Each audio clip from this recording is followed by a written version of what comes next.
We are pleased to present Murder in the Casbah. This script was first performed on radio in 1945.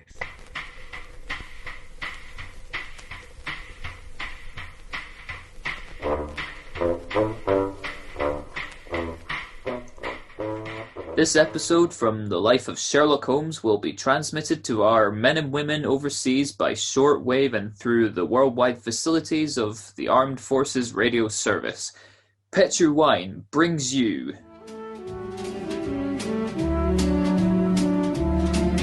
Basil Rathbone and Nigel Bruce in the new adventures of Sherlock Holmes. The Petri family. The family that took time to bring you good wine invites you to listen to Dr. Watson tell us another exciting adventure he shared with his old friend, that master detective, Sherlock Holmes. And as for me, well, I'd like to tell you that a time like right now is the perfect time for a glass of Petri California port. After you've had a good dinner, boy, Petri port is a real topper. That rich, deep red Petri port is really an extraordinary wine. Even its colour is different.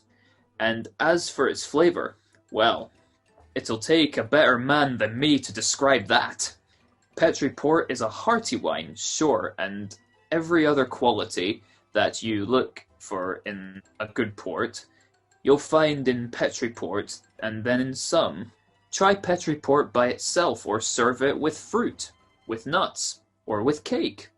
But share it with your friends, will you? Because you can serve it proudly. After all, it is a Petri wine, and that name Petri is the proudest name in the history of American wines.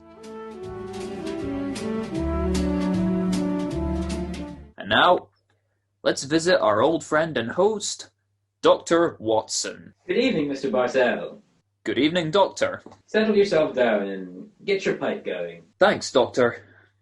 Last week you told us that tonight's story took place in the Casbah at Algiers. Yes, the Casbah. I remember it as the place of countless streets winding up and down, past colourful cafes where 100 tongues were spoken, and often the street would end in a shadowy darkness, which a man would be foolhardy to enter alone. Yes, Mr. Bartell, that was the Casbah that Sherlock Holmes and I knew in that winter of '99. Well, how did you happen to be out there, Doctor? Do you mind if I tell you the story from the start, Mr. Bartell? It really began on a wintry night in Baker Street, at the conclusion of a strange murder in Montrevor Castle. A charming young girl sat on the sofa of our lodgings in Baker Street and talked to us. But Mr. Holmes, you can't say you'll have nothing more to do with the Montrevors. My dear Miss Tepfield, I found the true murderer of the Dowager Countess, and he committed suicide. Surely the case is ended. Yes, Mr. Holmes, you found the real murderer. But now I want you to find the unfortunate young man who fled England 5 years ago when he was suspected of the crime. This is a new development, Miss Tepfield. Please tell us about it. It's Douglas Milton that I'm talking about. Oh, yes. He was the heir to the title, wasn't he? Yes, Mr. Holmes. He was a sensitive, artistic boy, and when he knew that he was under suspicion, he ran away. Mm-hmm. Of course, everyone regarded his flight as an admission of guilt. That is, until you found the real culprit, Mr. Holmes. I imagine, Miss Tedfield, that your interest in the missing boy is not entirely, shall we say, altruistic? I'm in love with him, Dr. Watson. We're engaged to be married when he ran away. Mr. Holmes, you've got to find him. He must know that his name has been cleared and that he's inherited the title. Miss Tepfield, have you any direct news, any letter from your fiancé since you left 5 years ago? None. Any clues as to his hiding place? Only this. It's a painting I received anonymously a year after he had left. Oh? It was sent from a forwarding address in London. Here it is, Mr. Holmes. Thank you. A small oil painting. A very good one too, I'd say. Yes. It's a splendid sense of composition, and his use of colour is unusually brilliant. Do you recognise this painting as the work of your fiancé, Miss Tedfield? I'm certain of it. Yes. Wonderful use of colour. Observe the delicate shadings of that sunset, and the brilliant greens of the oasis. This scene is extraordinarily reminiscent of the desert in North Africa. Yes, that's what made me say I was certain he'd gone abroad, Mr. Holmes. But why should he go to North Africa? A good place, Watson, for an Englishman who imagines himself to be escaping justice. Remember, the Foreign Legion is stationed there. Do you think he might have joined the Legion, Mr. Holmes? It would seem logical. No questions are asked of those who join it, and its colourful obscurity might easily appeal to a young fellow in trouble. Hello? What is it, Holmes? There are quite a few grains of sand in between the canvas and the frame here. Miss Tetfield, do you mind if I pry the canvas loose? Do anything you like, Mr. Holmes, if it gives you any clue to Douglas's whereabouts. And give me your penknife, will you, Watson? Yeah, here you are. Thank you, old chap. Wait a minute. Here we are. Can you see anything? Aha! Look, the words Sheriff and El Afron are stamped here. Sheriff is probably the framer's name, and El Afron is a town some 50 miles from Algiers. That settles it. Miss Tetfield, I accept your case. Watson and I will go to Africa and try to find your fiancé, Douglas Milton.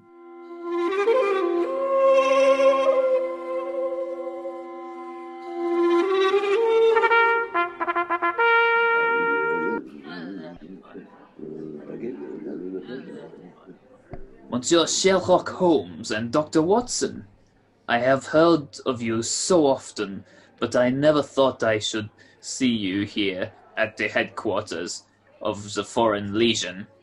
What can I do for you, gentlemen? Well, Colonel de Brisson, I am trying to trace an Englishman who has been missing during the past 4 years. I have reason to believe that he might have joined the Legion. Ah, I shall look at my records.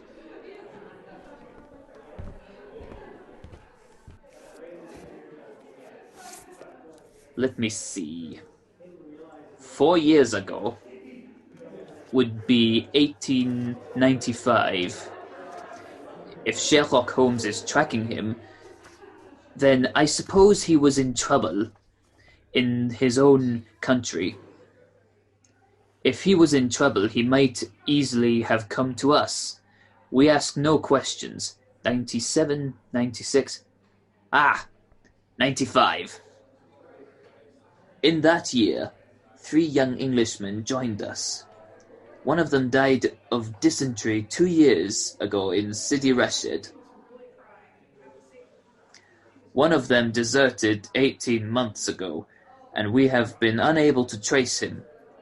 The third is my adjutant, who brought you into my office just now. And he is, I would say, about 3 inches shorter than Douglas Milton.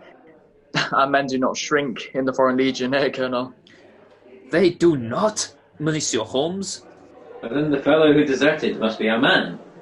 Unless it's the one who died of dysentery. Colonel de Brisson, how would you advise us to set about trying to find a deserter? Monsieur Holmes, there's only one place in Algeria where a man can hide from the Foreign Legion and remain hidden. Oh? And what's that place? The Casbah, in Algiers. Then that's our destination, Watson. Be very careful, please, gentlemen. The Casbah is a place where the law is exiled. The police have no jurisdiction there. The only rule that is that of strength, violence, and trickery. We shall be very cautious, I assure you. Goodbye, Colonel de Brisson, and thank you for your help.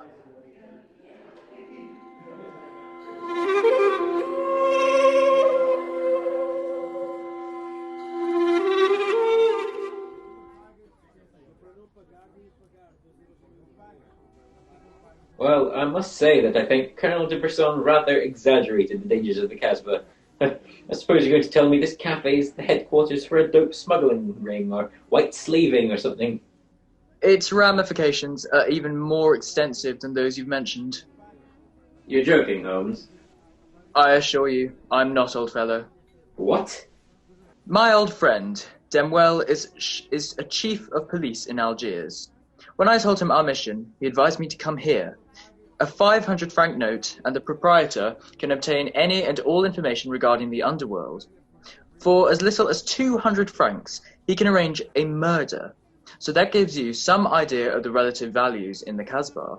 Good lord. And you've already spoken to the proprietor? No, yes. A charming, scoundrelly fellow by the name of Raffi. I gave him 500 francs and asked him to set his underworld grapevine in motion to see whether an Englishman living in hiding here in the Casbah could be found. Yeah, and I thought we'd come here for a quiet meal. Here comes Raffi now. Let's hope he has news for us. Here we are, Raffi. Come sit down, won't you? Ah, Raffi works fast. Does he not, Mr. Holmes? Your friend is? My friend knows that you're working with me. What have you found out? A drink first. The tongue of Raffi is parched.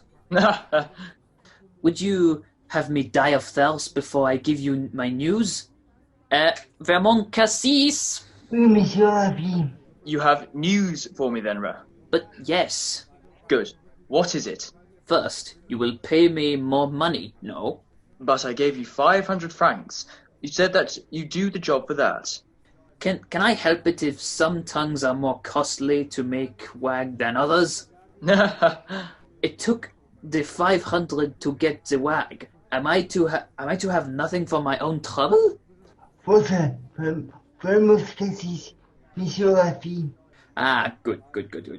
The gentleman will pay for it. There you are. Merci, Monsieur. I will drink to your health, gentlemen. Both of you. You will pay me more money, no? But my friend's already given you 500. You should stick to your bargain, my good fellow. My information is a bargain, and at 750 francs. It would be a bargain at 1,000, but Raffi will let you have it for 750 because he likes you. I see. You will give it to me, no? And if I refuse?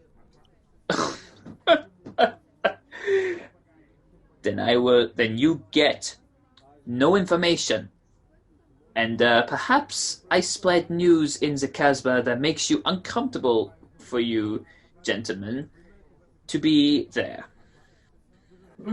Great Scott, this is blackmail. I get the money, no? You're a scoundrel, Raffi.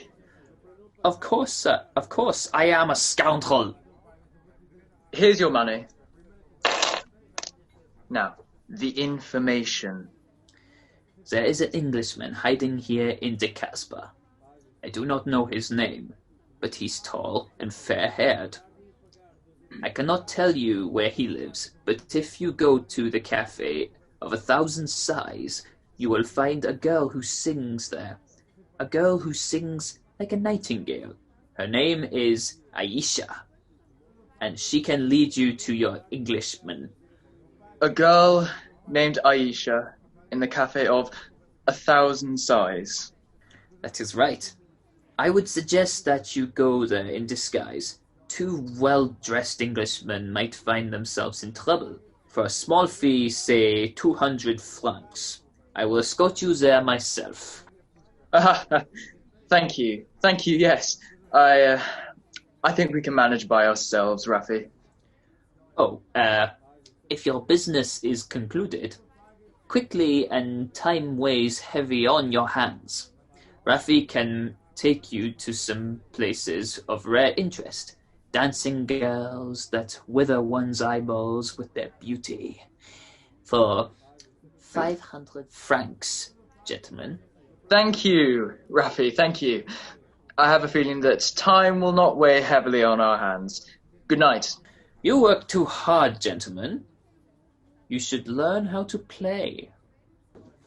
Upon my soul, I think that fellow's the biggest blackguard I've ever met. I quite agree, old chap, but he is amusing. By the way, Holmes, don't you think that when this case is finished, we might have time on our hands? Oh, Watson, you're incorrigible. But I think... Watson. What is it? Look at the man sitting over there in the corner by himself. By Jove, yes. His face seems familiar. We've seen him before somewhere. Of course we have. His name is Oliver Leeming. We met him at the inquest on the Montrevor case. So we did. Now, what on earth do you suppose he's doing here in the Casbah? Not on holiday, I'm sure. Mr. Oliver Leeming, if you recall, is a cousin of Douglas Milton, the man we're searching for. If Milton were ever declared legally dead, Mr. Leeming over there would inherit the title. Looks to me as if we're not the only people in the Casbah who are searching for the missing heir. That's true, old fellow. Come on, let's go and talk to the gentleman.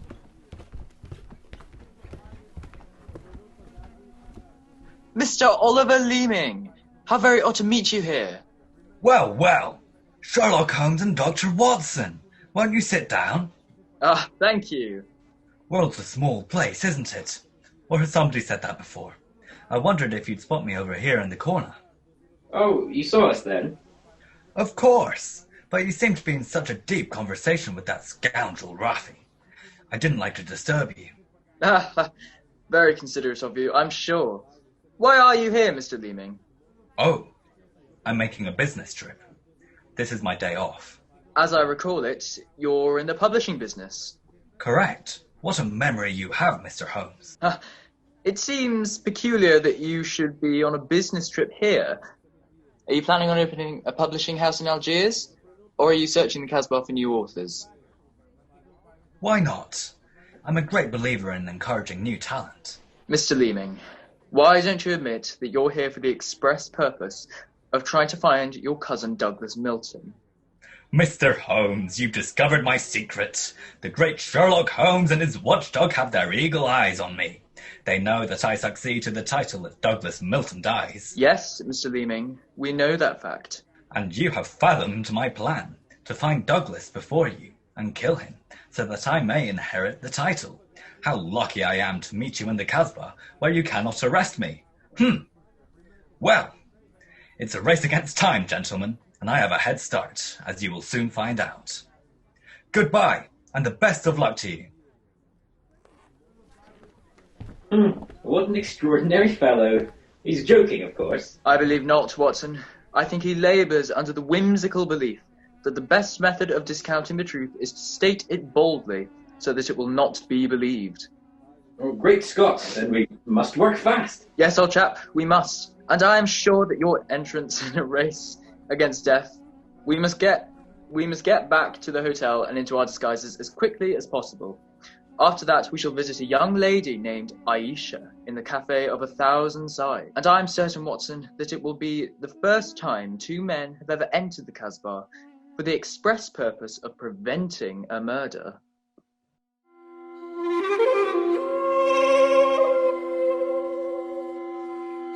We'll hear the rest of Dr. Watson's story in just a second, which gives me time to remind you that if you like the flavour of big, plump, juicy Muscat grapes, you'll love the flavour of Petri Californian Muscatel. What a wine! Petri Muscatel is the perfect after-dinner wine. It looks good, smells better than it looks, and when it comes to the taste department, well, you never tasted anything like it. For a really good wine, remember, first Petri, then Muscatel. Petri Muscatel. Well, Doctor, I can hardly wait to hear what happened next. You and Sherlock Holmes went back to the hotel, I suppose? Yes, Mr. Bicel. Holmes quickly adopted the disguise of an Arab guide, while I assumed the role of a tourist, and we started off on our search. Outside the Cafe of 1,000 Sighs, we met with a rude shock. Good Lord, it's the fellow we met in the cafe. Yes, Oliver Leeming, with a knife between his shoulders. He's dead, Holmes. Shouldn't we get in touch with the police? What can they do? Remember, there is no law in the Casbah. In any case, this man is beyond our help. Our job is to protect the living. Come on, old fellow. Let's go to the Cafe of 1,000 Sighs and find this girl, Aisha. The girl, Rafi says, sings like a nightingale.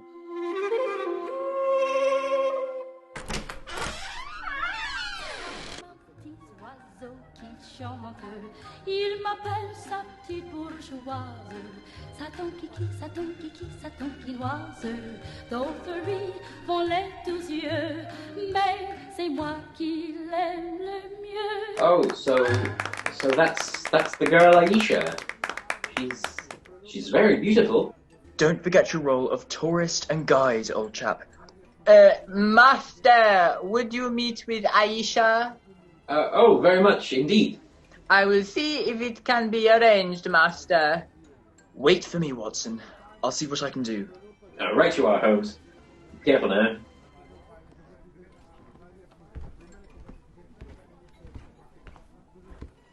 Mademoiselle Aisha, What do you want, greasy one? there is an Englishman at the table over there. He wishes to talk to Aisha. Which one is he? The man who sits at the table in the corner. He is very rich, Aisha, and he admires you a great deal. He told me to give you this 500 franc note. So? Very well. You may bring him to my rooms. The door is at the top of the stairway to the right. Good, Aisha. I fetch him. I shall be awaiting.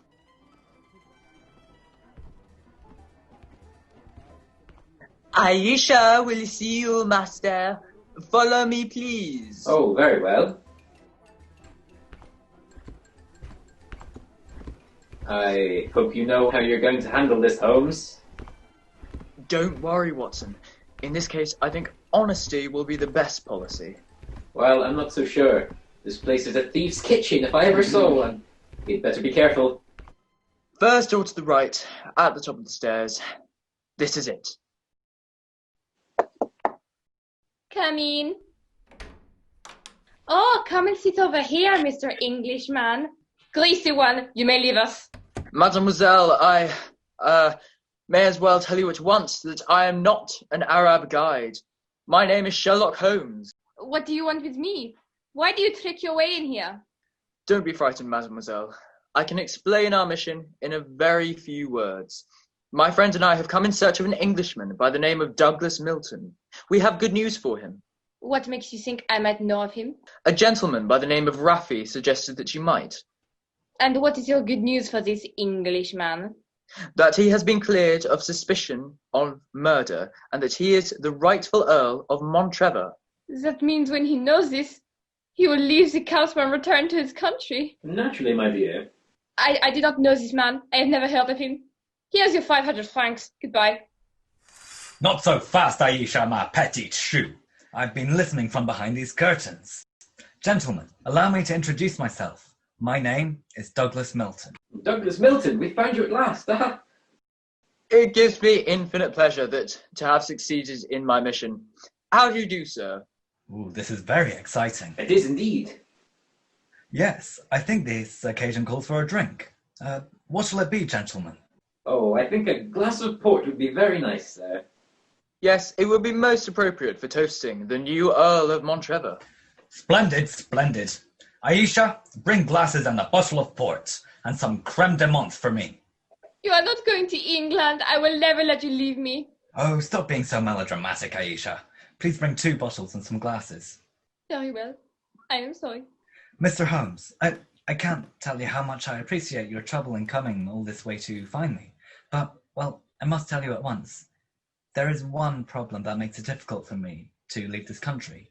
You see, I deserted from the Foreign Legion. Yes, we know that, my boy. In fact, that's how we first got onto your trail.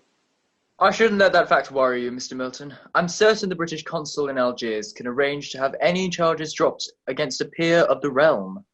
Oh, well, I never thought of that. Here are the bottles. You must excuse the glasses, gentlemen. Tumblers are hardly correct, I suppose, but, well, they won't spoil the flavour, I'm sure. 2 glasses of port and creme de menthe for me. Only 3 glasses, Aisha? Bring a glass for yourself. I do not wish to drink. And I insist that you do. Bring a glass, Aisha. Why should I drink if you are leaving me? Mr. Milton, do you know Oliver Leeming? Huh? Of course. He's my cousin. Yes, he came here half an hour ago and threatened me. Did you also know that he's lying dead in the street? Murdered? Well, yes. Yes, I did. If he weren't in the Casbah, I wouldn't tell you this, but Aisha stabbed him. She followed him when he left here and killed him, then slipped back just in time to sing her song a few moments ago. You needn't look so shocked, Dr. Watson. Life is cheap in the Casbah, and Aisha is a girl of violent passions. Come on, let's drink. A toast to the new Earl of Montrevor.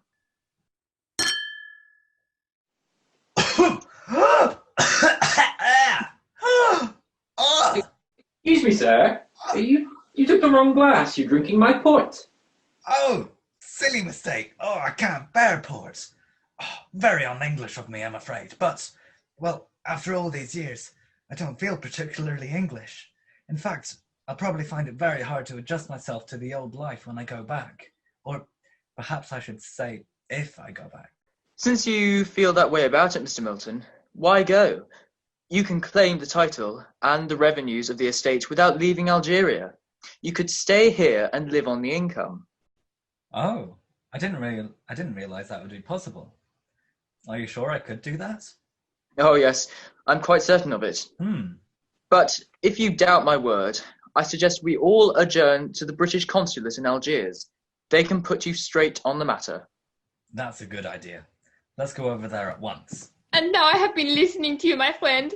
You are planning to leave me. Once you go from the Casbah, I shall never see you again. Put down that knife, Aisha! I will not let you go. You belong to me. If you try to leave me now, I will kill you. Put down that knife, Aisha! You've done enough damage for one night. Why you? Put it down, you fool! You fool! Put it down! Let me go! Oh, she twisted the knife on herself as she fell. Holmes, help me turn her over. She's dead, Mr. Milton. Huh. Poor Aisha. It's a bloody path that leads to the Montrevor title, sir. I suggest that we see that this poor girl's body is taken care of, and then go to the British consulate without any further delay.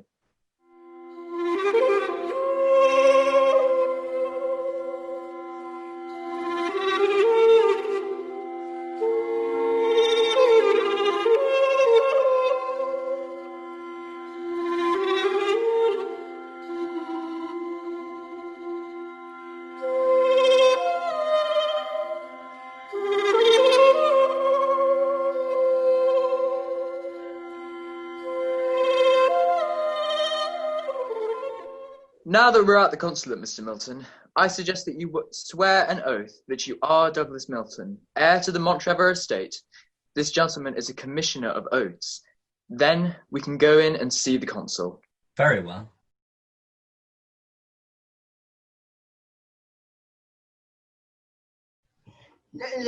Now raise your right hand and repeat after me. I hereby solemnly swear that I am Douglas Milton, missing heir to the Montrevor estate. I hereby swear that I am Douglas Milton, missing heir to the Montrevor estate. Thank you, sir. And now, if you'll sign the statement here, these gentlemen can witness it. There you are. Thank you, sir. And now, if you gentlemen will sign. Yes, certainly. Thank you, gentlemen. The document is now legal. Splendid. Let's go over and see the consul. Not yet, my friend. Watson, this man is not Douglas Milton. What in the devil are you talking about? There is no law in the Casbah, sir, so you cannot be punished for the 2 murders you committed there. But now that your avarice has tempted you here in Algiers, where you've been foolish enough to sign a false statement, I think we can at least settle you very nicely for desertion, false impersonation, forgery, and perjury. Holmes, what do you mean? The story should be obvious, old fellow. Oliver Leeming did track down the deserter. Recognition was uncertain after so many years, but at least it gave this gentleman the idea of impersonating the real Douglas Milton, a friend of his. You have a lively imagination, Mr. Holmes.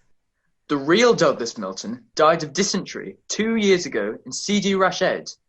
As soon as the idea of impersonating Milton was born, Leeming had to die. Your theories are very interesting, but you haven't a shred of proof. I say that I am Douglas Milton. How are you going to prove otherwise?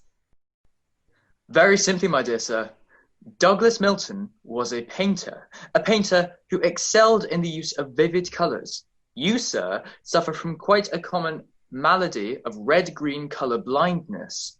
Less than an hour ago, you mistook a glass of port, which is red, for a glass of creme de menthe, which is green. I knew at once that you were an impostor. You're cleverer than I thought you were, Holmes. Ha! Oh, goodbye! Here, come back! No, Watson, don't go after him. But we can't let him escape, Holmes. Don't worry, old chap, he won't escape.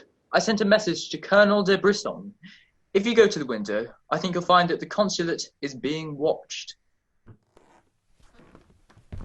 The Legion has a long memory for desertion. I don't think he'll get very far. They got him, Holmes. Shot him as he was trying to run away. A just death for him. He lived a life of violence and treachery, Watson. It's only fitting that he should die in the same manner.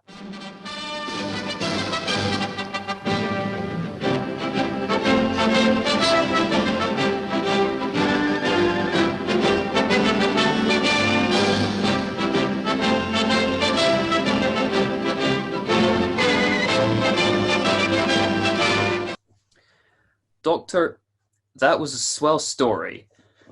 But, you know something? I wish you hadn't disillusioned me about the Casbah. Disillusioned you? Why, what do you mean? Well, before I heard your story, whenever somebody mentioned the Casbah, I'd always visualize a very glamorous romantic sort of place, full of beautiful women, every one of them ringer for Hedy Lamarr. No. Yep. Oh. And I could just see myself, handsome, dashing, going up to one of those beautiful girls and whispering in my fine French accent, "Oh, darling, you are sensational. You are lovely, gorgeous. Tell me, have you ever had Petri wine? It's wonderful." Well, you must admit, Doctor, that is the truth. It is wonderful wine. It certainly ought to be. Oh, you're incorrigible.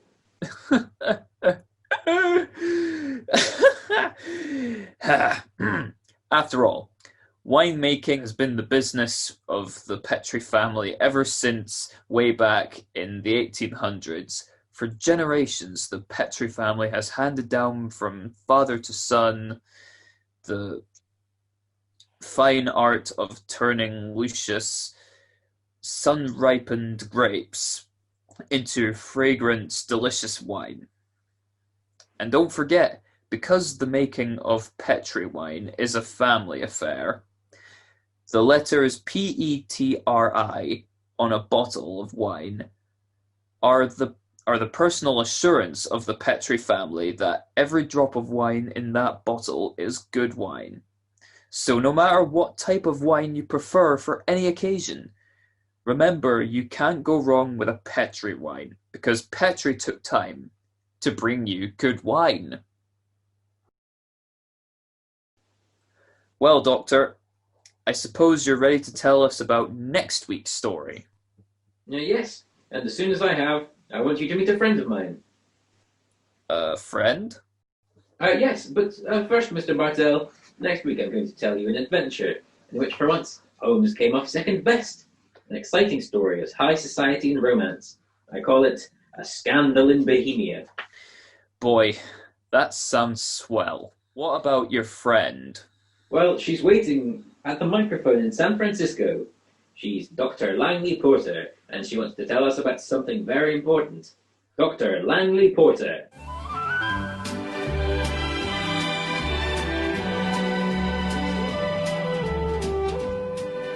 Thank you, Dr. Watson. Radio listeners, tonight in Italy there are thousands, many thousands dying of cold and hunger. Babies, children, expectant mothers, old folks, dying for want of clothes, want of food. This organisation, American Relief for Italy, appeals to you to search your homes for anything that can be made useful for starving, freezing men, women, children.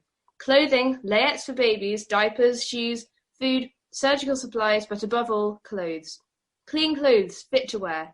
Take them to the nearest fire station. That your gifts will reach the Italians who need them, you may be sure.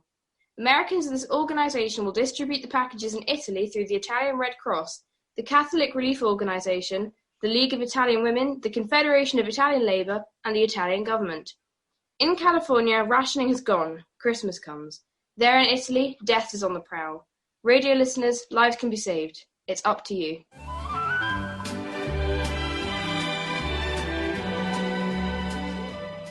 Thank you, Dr. Langley Porter. I know that our friends listening in will do all that they can to help the organisation, American Relief for Italy. Tonight's Sherlock Holmes adventure is written by Dennis Green and Anthony Boucher, and was suggested by an incident in the Sir Arthur Conan Doyle story, The Crooked Man. Music is by Dean Fosler. Mr. Rathbone appears through the courtesy of Metro-Goldwyn-Mayer, and Mr. Bruce through the courtesy of Universal Pictures, where they are now starring in the Sherlock Holmes series. This is the Mutual Broadcasting System.